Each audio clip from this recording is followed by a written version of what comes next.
All right, welcome back, everyone, to another episode of All About Moments. It's your girl Mary Mack, and you got Hey your y'all, name. what's up? You know it's me, Isha. It's to the easy. Hey, and it's Princess A. Hi. Hi. All right, y'all. Well, first of all, I want to say I appreciate everyone that's been watching our videos and liking them, who's been sharing them, telling your friends Yes, about them and your thank you. family. We Thank really you. appreciate this. This is just three women who have dreams, who out here doing our thing, you know? Yes. Yeah. All right. Well, today is the conversation we're gonna have today. It's pretty touchy, right? Um, we love to laugh, and we laugh all the time. Sometimes we also like to have really serious conversations, right? I'm pretty sure everybody's been hearing about this case that's in Georgia, where this woman is has been considered brain dead, so she's clinically legally like dead, and she is pregnant right now. And Georgia is saying that they can't take her off life support because she is with child due to their very restrictive abortion ban, right? That after 6 weeks, you're no longer going to have an abortion, right? It's called a heartbeat bill. They believe after 6 weeks, once the baby is considered to have a heartbeat, then you're not allowed to have an abortion. And so when this woman, Adriana Smith, 30, for some reason she was having some headache issues, basically was pushed around, sent home with some meds. The next day, she basically was like gaps in her breath, and they found out she had a bunch of blood clots. And since then, she's been on life support. And at the time, she was only pregnant about 9 weeks, so about 2 months pregnant, and they kept her on life support because of the baby. And the family has been, asking for support. She already has a 7-year-old or a 5-year-old, I believe, 5 or 7-year-old son. But the family's asking for support because they don't have a say in this. You know, that's been taken away by Georgia. And so I really wanted to talk about this because, especially as being a woman, right? I'm a mom as well. I couldn't imagine having that right taken away from me, right? Um, or even just my family, like for any of my family or friends. And, you know, I just couldn't imagine that. So I wanted to like pose this question and have us girls kind of talk about it. Um, what do you think? And I know that abortion is a very like controversial topic, but it's even more than abortion, right? It's not respecting this woman's body, right?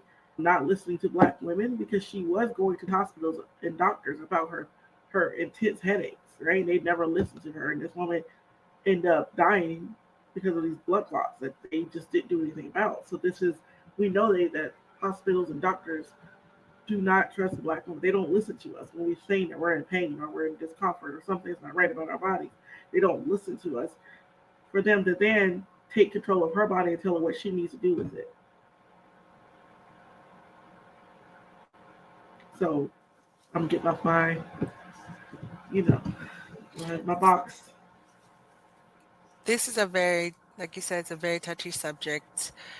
So for me, this case is both a heartbreaking and a deeply complex story because it highlights not only the unintended consequences that can arise with legal and medical systems, but it also shows without like clear guidance. So, for instance, like the ethical concerns. Why are we keeping a because based on some articles we've been reading, they said they've used the words brain dead. So why are we keeping a brain individual on life support? That to me raises a huge ethical question. So so is this saying that brain dead is like legally recognized? Because from my understanding, brain death is legally recognized as of when I did my research in the United States is recognized as death. So prolonging this, I feel like they're doing like an artificial life in a way to focus on the fetus. And then the second thing I think to think about is the family trauma that's going along with this, right? The emotional toll that's going with the family. How is this person? Can we say the name? I think you said the name, right? Are we able Yeah, to say the Adriana name? Smith. Yeah, it's all Yeah. over. So how's Adriana's loved ones mourning while being forced to watch her body just being maintained mechanically? Hmm. So they're having a delay of closure because you know how sometimes they say, "Hey, I need closure for this," but I feel like they're having a delay of closure in this circumstance because, and then with this delay, isn't it going to affect them long term psychologically to see this? How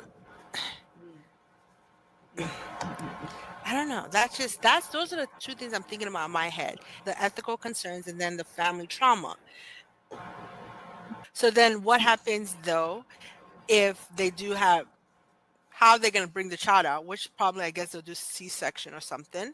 But then what would be the further like ethical dilemmas? I'm thinking this ethical. If the baby is born, but then the baby has severe health issues. Has anyone thought of that too on top of it?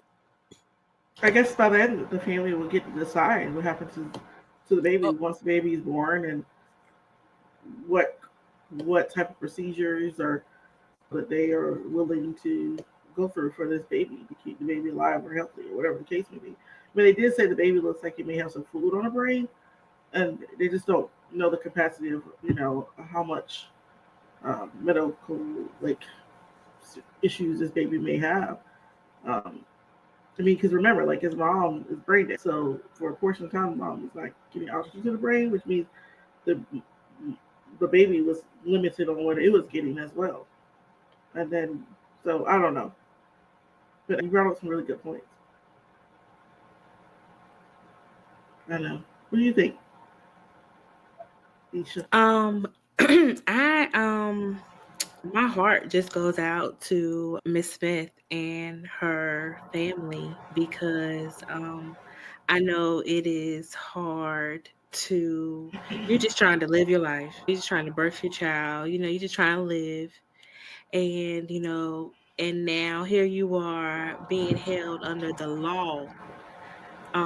You don't your family is in between a rock and a hard place. Do they save you or do they save the child? Do they save the child and then deal with a lifespan of things that they of uncertainty, or do they say spare her and then the child is there? How what do they do? What's the outcome? It's so much there, and the people, the doctors, is so much they can do because their license are at stake as well. Mm-hmm. The hospital is at stake. It's so many things that has gone involved with this, and so uh I know that she already has a child. You said that she already has a child, Like a right? father, between 5 and 7, I believe.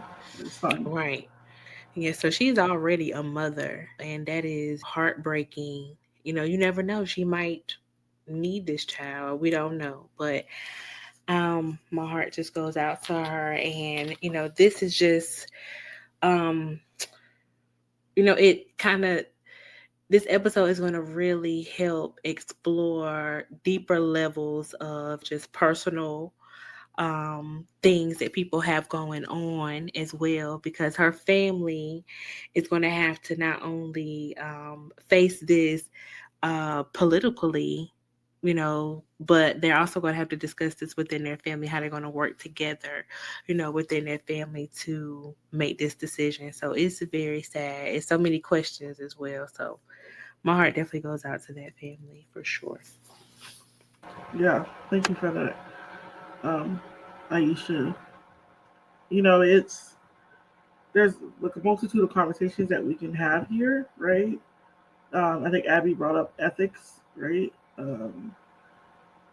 As well as like just like spiritually, we can have that conversation. We can talk about the politics behind the abortion ban, right?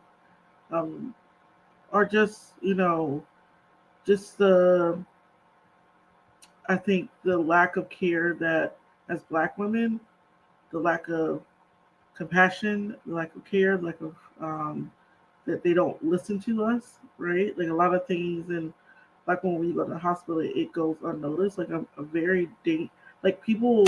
Yes, there are a lot of people that have pregnancies; they have no complication, but it's also a very risky time for a woman, right? Like pregnancy is a very risky time. Before all this healthcare, like women would die a lot during childcare, and I think people tend to forget that because yes, we have so much advances in healthcare, but it's also a very risky time for a woman's life when she is pregnant and giving birth. Right, there's a lot of things, and we ain't got to talk about postpartum. That's a whole other thing. Um, and so to not be like heard, whether you're pregnant or not pregnant, but that's I think it's like Black women were pregnant, like that's why we have this high mortality rate during childbirth because they don't hear us, right? Um, and so one of the things I wanted to talk about on all those aspects, right? Politics, spirituality, ethics, whatever. What are your personal perspectives? Um, whether you want to share something personal or just in general, culturally, or your family or your faith. What is your beliefs about like abortion and you know how do you feel about it? So I feel like for me, what I'm thinking with regards to this is I'm still thinking about the emotional, psychological harm to the family. That's what I'm feeling. How would my family feel about this? There's a Bible scripture out there in Romans chapter 12 that says, rejoice with them, with those who, rejoice with them who do rejoice, and then weep with them that weep. But this moment, I feel like I'm weeping with them because to me, I feel for this family right now because they're walking with a painful, complex circumstance that's happening. In my mind, I'm thinking this child that's in the stomach, right? Are they preserving the life or are they prolonging a pain that the child might have? That's what I'm thinking in my head.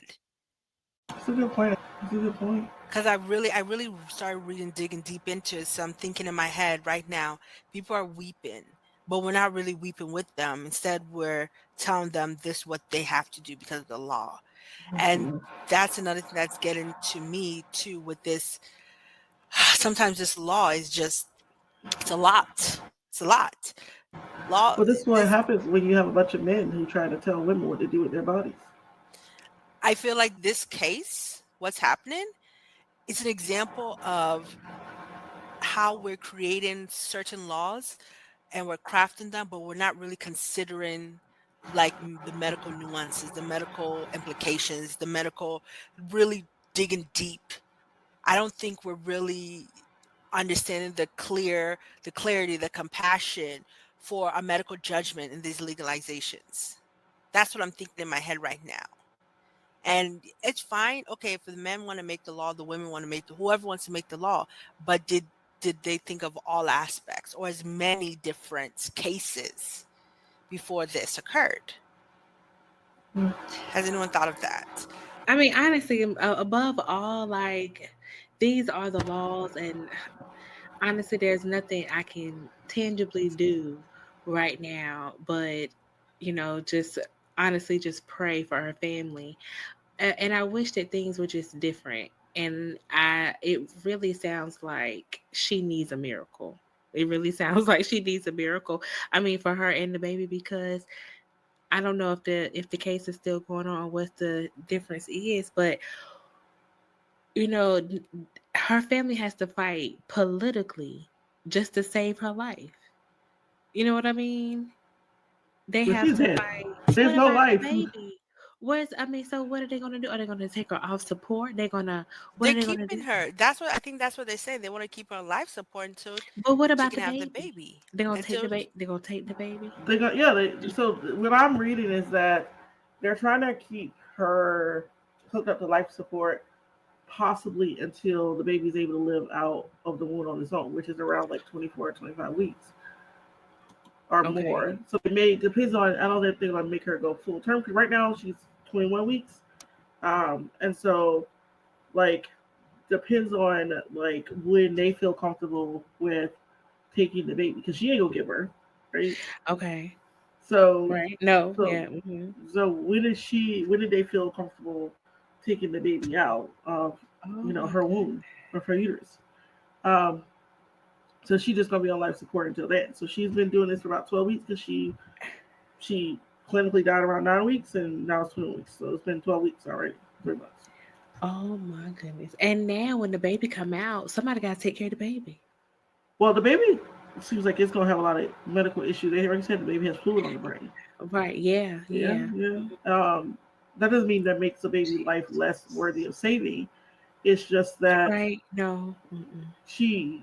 she the choice was taken when she died when y'all didn't take Yeah. care of her in The the first choice was place, taken. Yeah. right? That's true.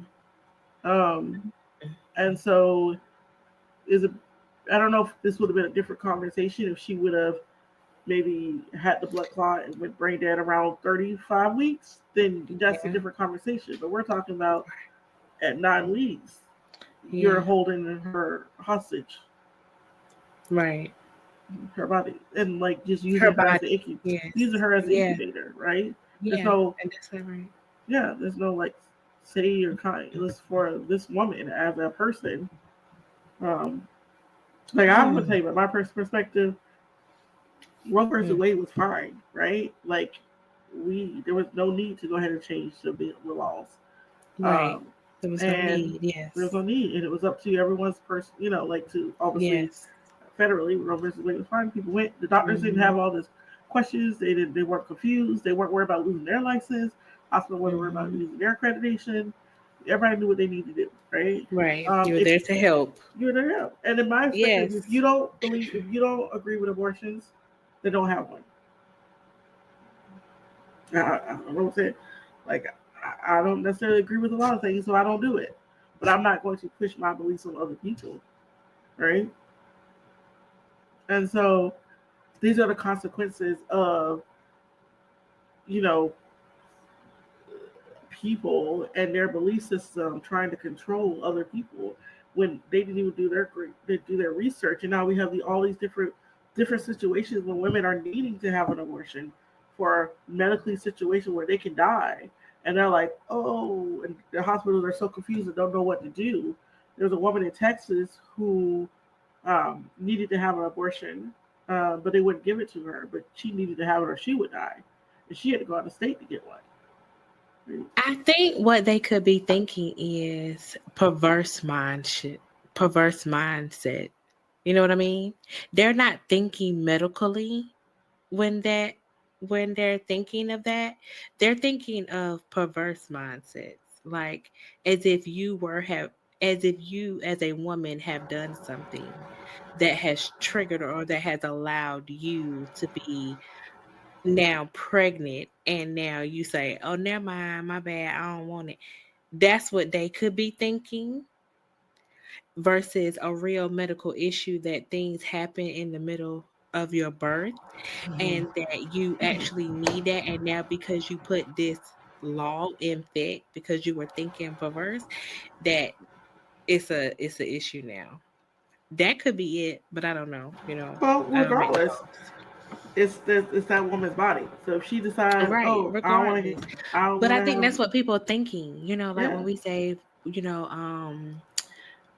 I don't believe in, abortions, or I don't want it to be set to abortion. That's what people could be voting as. They could be thinking the perverse way. And that's what causes them You know what I mean? Like I'm gonna vote for no abortions because the Bible say no abortions because God say don't abort, the baby. And that's if have done something, I guess, outside of the will of God and you decided, you was gonna get a baby and then you were like, I don't want it.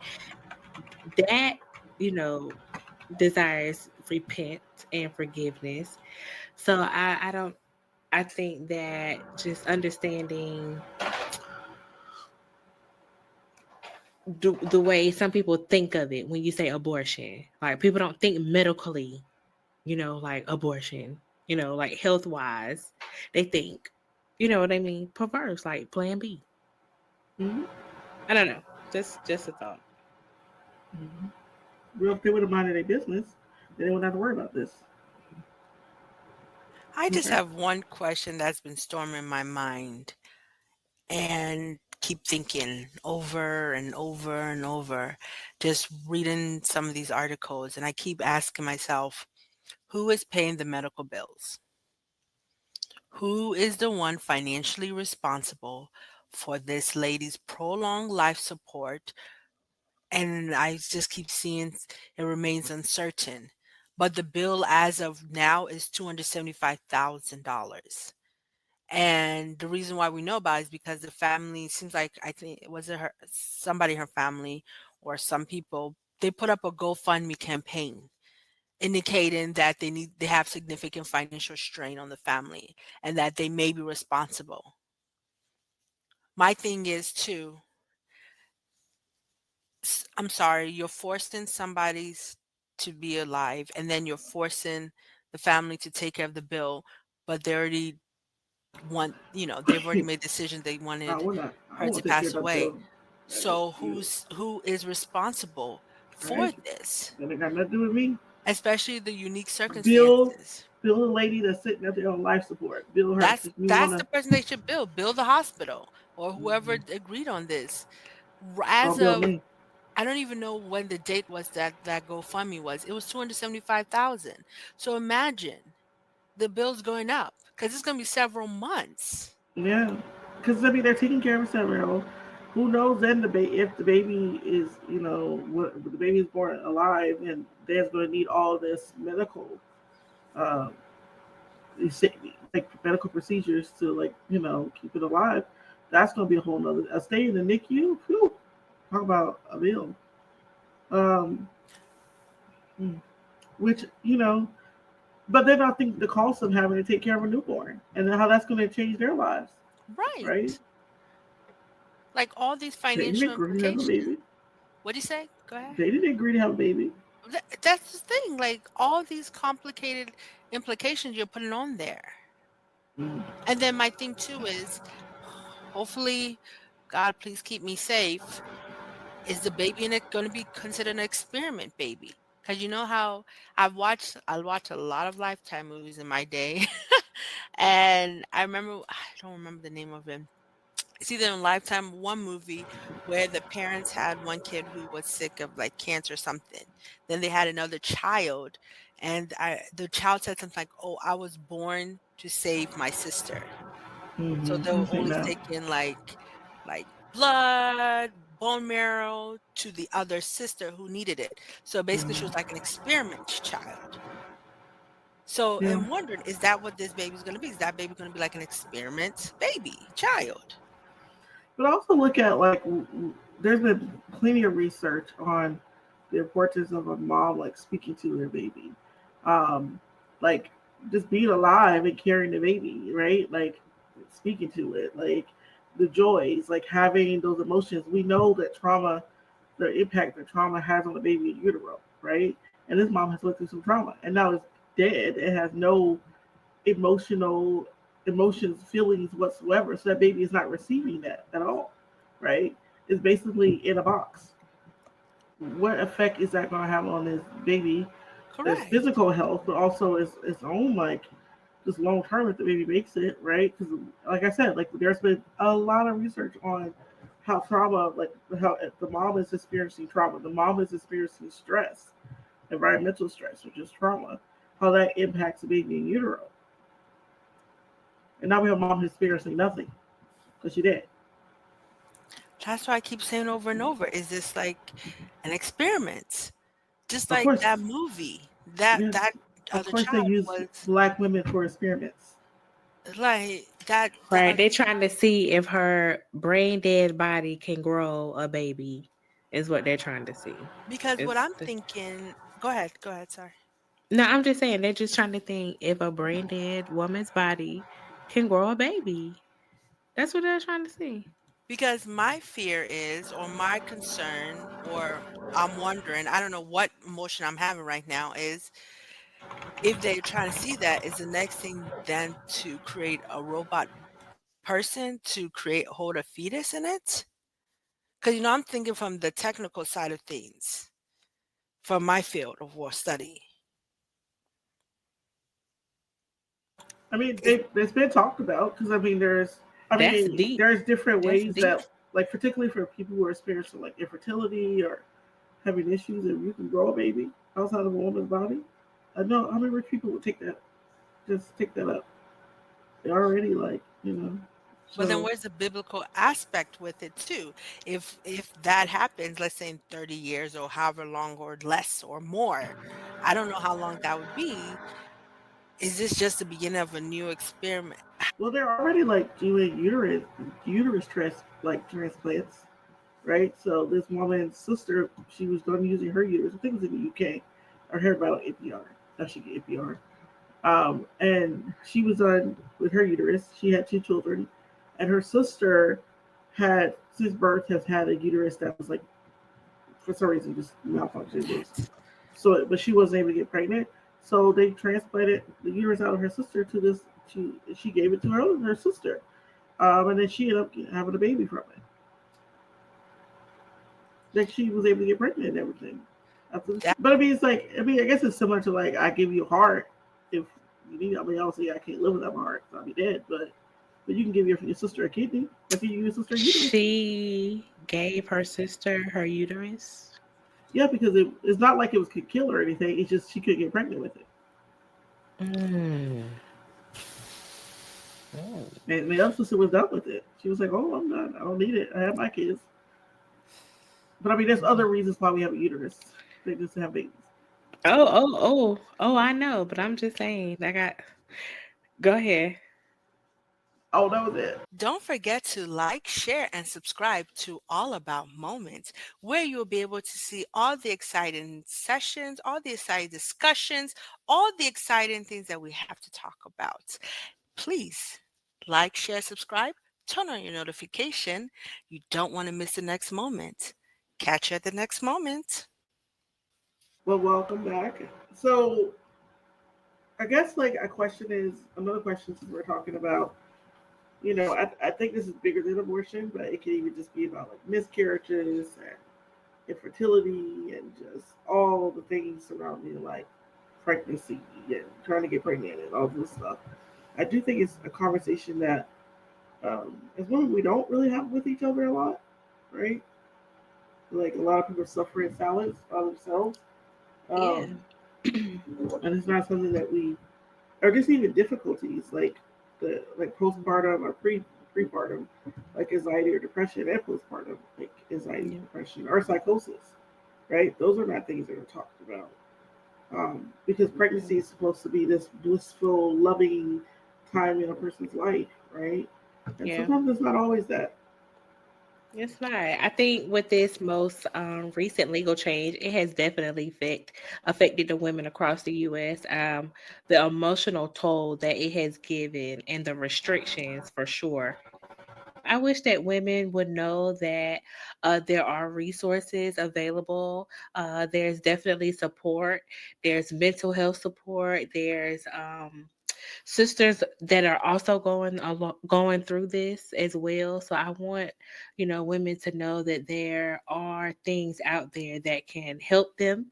Um, you know, you're not. I know it's a cliche, but you're not alone.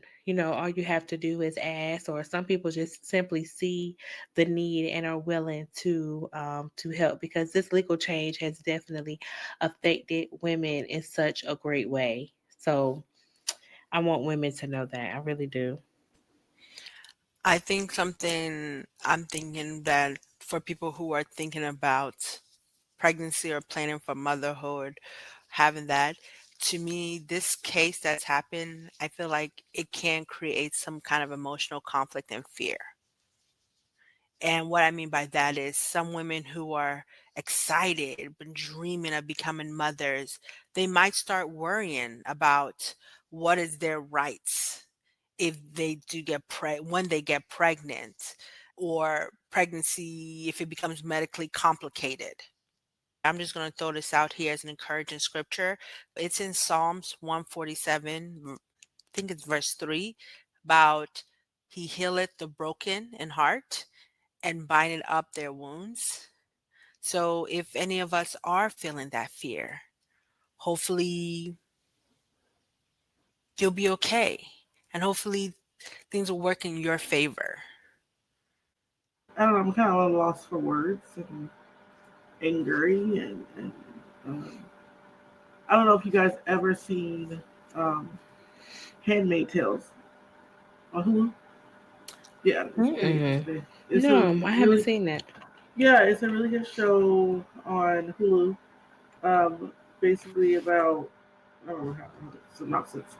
Uh, basically, this world where women no longer have control over their bodies, and this men are like basically like kidnap them and make them have sex with them so they can have their babies. Um, I mean, it's probably better ways to explain it, but like I'll have to like look it up. Um, so basically, they're like living as a concubine under this oppressive regime, and this regime they want the women to start having more babies because there's some sort of like environmental health issue which has created a lot of infertility in the community, and so there's been a decrease in like births, and so this is their way of like having more families, which is interesting because it's kind of similar to what we're going through a little bit now with you know. But regardless, I think just as I'm already a mom, but I'm worried too. If someone forced me to like carry birth that I don't want to have, or make my daughters carry a birth, like carry children that they don't want to have, that they lose that right to their own body. And I don't think it should be. It's probably not going to just be limited to pregnancy, right? Like you know, we may. What if they take away our rights for other things about our own health, right? As women, we already have to. I would say black women, we already have to like fight to be heard in the healthcare field if we talk about a pain, uh, and so to then have to deal with this as well, but it's just it's frustrating. It's frustrating, and this is not the first time black women have been used. Their wounds have been used, right? It's ever since we got here in America. They brought us on a little boat. They used our wounds to breed us, to make more, you know, children. So it's not the first time. With that being said, obviously, if you guys, um, it's a very touchy conversation. We would love to hear from everyone. What are your thoughts about this? So please make sure when you see the video, like comment, let us know. Maybe you disagree. I love to argue. I should have been an attorney. Um, Confrontation. I'm very confrontational. That's no Oh problem. my goodness. And so, like, yeah, we would just love to hear from everybody what their thoughts are on this situation. And I'm praying for Miss Smith and, um, her baby and her family in this moment. Yes. I really wanted to just, for us to just remember, behind every headline is a human being, a human heart. Mm. Yes. Whether you're walking through hope, heartbreak, or healing, your Mm-hmm. story matters. This Yes. story it is about law, but it's also about life, dignity, ethical concerns, and the right to be seen and heard. Mm-hmm. So Let's continue to support one another, and let's continue to create a space for truth, tenderness, and transformation for people to be able to feel they can talk. Because you never know who's going through Never know. something. That's So, right. yeah. Amen, sister. I mean, princess. You, I just want to leave on a light note to just kind of go alongside of that. Is you are still worthy, still loved, still seen. Every chapter of your story belongs to you, and just a call of compassion, which is something new for me that I've started to consume, was just a phrase or affirmation for myself of compassion. But just know that you never know what a woman is carrying, mentally, emotionally, or physically, or spiritually. Yeah, physically too. You never know because they be having it too, or physically or spiritually. Let's lead with love. I know that can be really difficult for a lot of people to do, and no shade, no tea, but just lead with love and not in judgment. When you let the spirit lead you in love, then it all comes together, and that person feels a sense of release for you. Okay, all right, y'all. But thank you so much for joining us.